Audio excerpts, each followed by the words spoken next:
वक्रतुंड महाकाय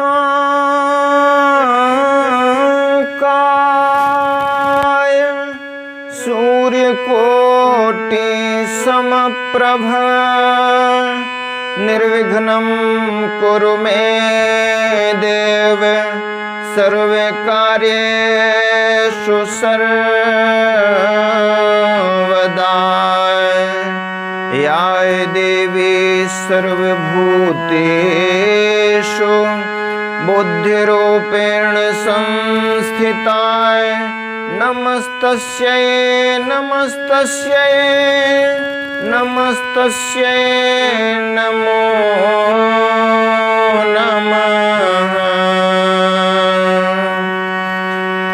श्री गुरु चरण सरोज रज निज मन मुकुर सुधारि वर्णो रघुवर विमल जसो जो दायक फल चारु। बुद्धिहीन तनु जानिके सुमिरौ पवन कुमार बल बुद्धि विद्या देहु मोहि हरहु क्लेश विकार। सीताय रामचरित अति पावन मधुर सरस अरु अति मन भावन।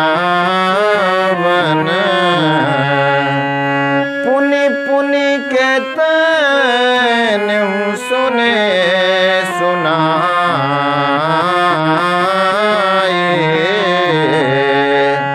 हिय की प्यास बुझत न बुझाए।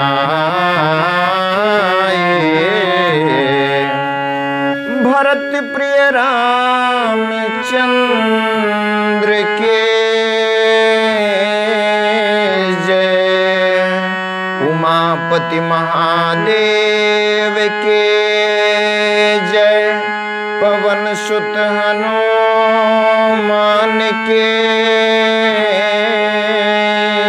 जय। परम आदरणीय श्रोतागण, सादर नमन।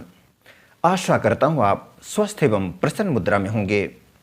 आज आपके समक्ष प्रस्तुत है श्री रामचरितमानस भाग 49, जिसका वर्णित विषय है जे राखे रघुवीर ते उबरे इस जगत मह। पूर्व के प्रसंग में हमने देखा देवताओं ने तारकासुर के त्रास से बचने के लिए ब्रह्मा जी की शरण ली है और ब्रह्मा जी ने उपाय बताया है कि शंकर भगवान के शुक्र से जो संतान होगी वही तारकासुर का वध करेगी। पार्वती जी ने साधना करके भगवान भोलेनाथ को पाने के लिए अंतिम अवस्था को प्राप्त किया और अंततः भविष्यवाणी हुई कि तपस्या उनकी चरमावस्था को प्राप्त हो चुकी थी और वे तप को त्याग दें। सप्तर्षिगणों ने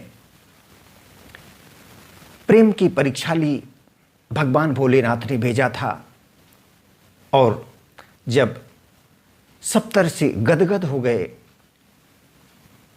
पार्वती मैया के भगवान भोलेनाथ के प्रति समर्पण को देखकर,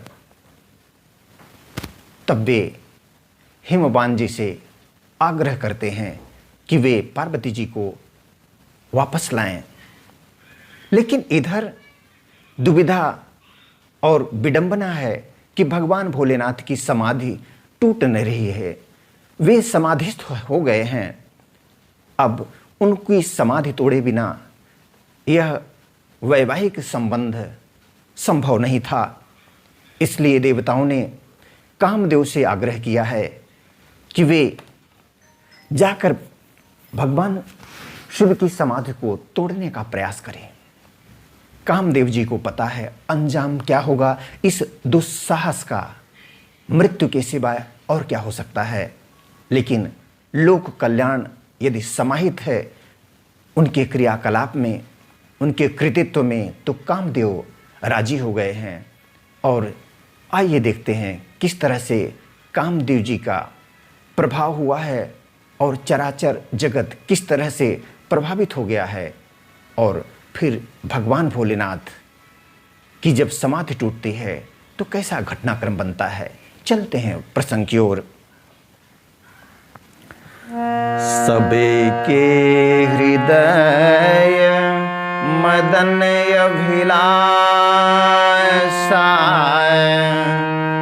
लताएं निहारी नवहीं तरुषा खाए, नदी उमगे बुद्धि कहूँ धाये, संगम कराई तलाव तलाई। कामदेव जी ने जब अपने पूर्ण रूप में अपनी व्याप्ति दिखाई है तो क्या क्या प्रभाव पड़ा है, कौन कौन कितने प्रभावित हुए हैं, आइए देखते हैं। सबके हृदय में काम की इच्छा हो गई। लताओं बेलों को देखकर वृक्षों की डालियां झुकने लगी, नदियां उमड़ उमड़ कर समुद्र की ओर दौड़ी और ताल तलैया भी आपस में संगम करने मिलने जुलने लगी। जहाँ सिद साय जड़न कै बरनी, को कही सकाई सचेतन करने, पशु पक्षी नभ जल थल चारी, पशु पक्षी नभ जल थल चारी, भय काम बस समय विसारी। जब जड़ वृक्ष नदी आदि की यह दशा कही गई तब चेतन जीवों की करनी कौन कह सकता है। आकाश जल और पृथ्वी पर विचरने वाले सारे पशु पक्षी अपने संयोग का समय भुलाकर काम के वश हो गए। मदन अंध व्याकुल सब लोग आए, निसे दिन नहीं अब लोग कहीं को काए, देव दनुज नर किन्नर व्याला, प्रेत पिशाच भूत बेताला। सब लोग कामांध होकर व्याकुल हो गए। चकवा चकवे रात दिन नहीं देखते। देव दैत्य मनुष्य किन्नर सर्प प्रेत पिशाच भूत बेताल, इन्हें कैद सायन कहूँ बखाने, सदा काम के चेरे जाने,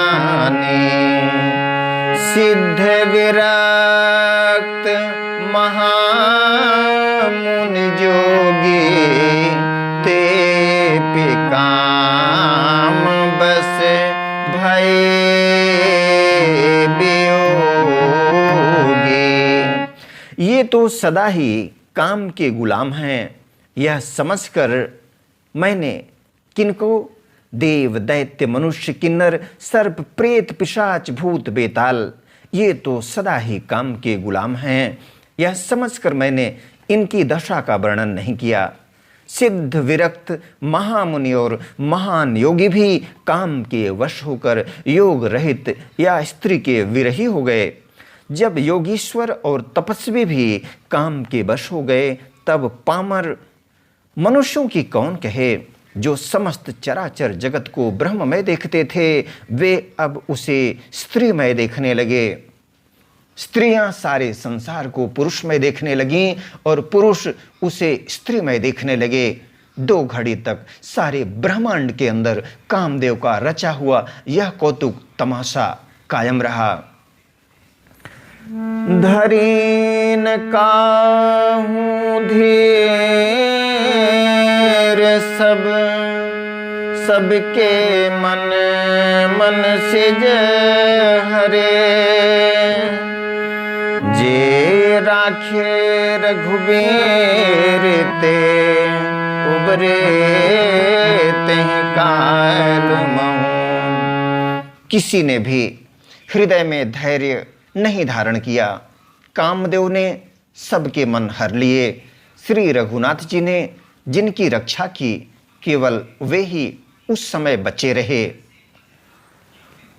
ओ भय घरी ऐसे कौतुक भयउ, जाऊं लगे काम शंभु पहि गयउ। शिवहि बिलो की सत्संग के मारू, भयउ जथा तिथि सब संसारो। 2 घड़ी तक ऐसा तमाशा हुआ जब तक कामदेव शिव जी के पास पहुंच गया। 2 घड़ी तक ऐसा तमाशा हुआ जब तक कामदेव शिव जी के पास पहुंच गया। शिव जी को देखकर कामदेव डर गया। तब सारा संसार फिर जैसा का तैसा स्थिर हो गया। भय तुरत सब जीव सुखारे, जिमे मद उतरे गए मतवारे।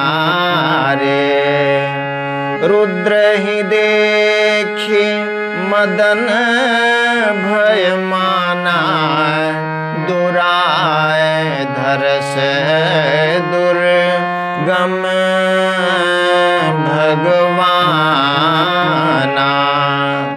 तुरंत ही सब जीव वैसे ही सुखी हो गए जैसे मतवाले नशा पिए हुए लोग मद नशा उतर जाने पर सुखी होते हैं। दुराधर्ष जिनको पराजित करना अत्यंत ही कठिन है और दुर्गम जिनका पार पाना कठिन है। भगवान संपूर्ण ऐश्वर्य, धर्म, यश, श्री, ज्ञान और वैराग्य रूप 6 ईश्वरीय गुणों से युक्त रुद्र महाभयंकर शिव जी को देखकर कामदेव भयभीत हो गया। फिरत लाज कछु कर नहीं जाए, मरन ठाने मन रचे से उपाय। प्रगट सी तुरत रुचिर ऋतु राजा, कुसुमित नभ तरु राय जीविराजा।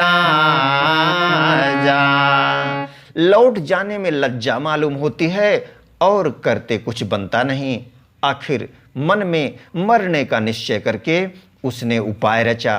तुरंत ही सुंदर ऋतुराज बसंत को प्रकट किया। फूले हुए नए नए वृक्षों की कतारें सुशोभित हो गईं।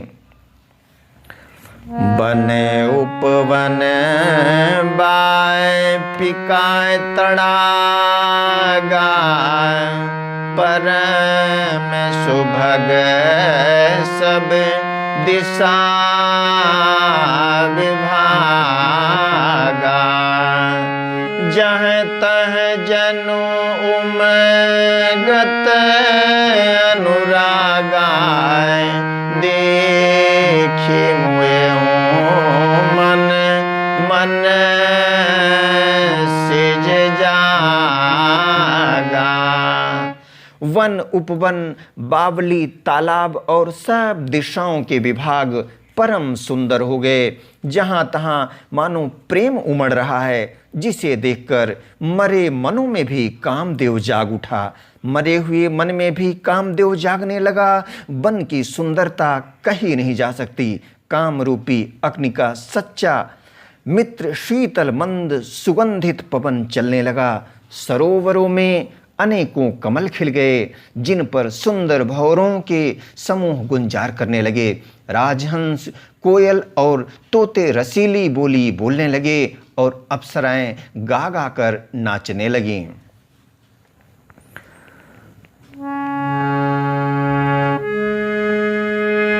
सकल कलाएं करि कोटि विधि, हाय रे उसेन समेत। चली नय अचल समाधि शिव को प्यो हृदय अनिकेत। कामदेव अपनी सेना समेत करोड़ों प्रकार की सब कलाएं करके हार गया, पर शिव जी की अचल समाधि न डिगी। तब कामदेव क्रोधित हो उठा। आदरणीय श्रोतागण, आज्ञा दें इसी प्रसंग के साथ। मिलेंगे पुनः एक नए प्रसंग के साथ। तब तक स्वस्थ रहें, प्रसन्न रहें। वीडियो देखने के लिए धन्यवाद एवं आभार। जय श्री राम।